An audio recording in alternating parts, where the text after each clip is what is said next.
இன்றைய தினம் கர்த்தராகிய இயேசு கிறிஸ்து உங்களுக்கு அருளிச் செய்த 1860 வருடத்தின் வேதாகம வசனம். புஸ்தகம் எபேசியர் 6 அதிகாரம் 11 வசனம்.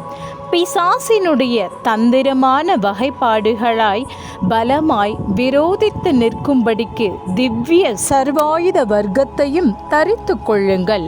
இவ்வசனத்திற்குரிய சிறிய வெளிச்சம் இதோ.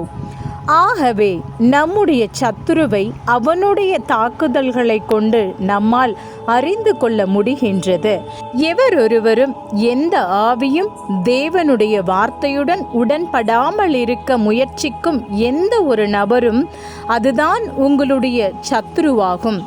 நாம் அவனுடைய பழைய தாக்குதலை ஏதேனில் அறிவோம்.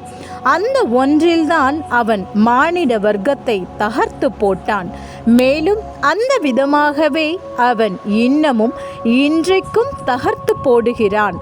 அவன் அவருடைய வார்த்தையை அவிசுவாசிக்கச் செய்து உங்களை தேவனிடத்திலிருந்து விலக்கி விடுகிறான்.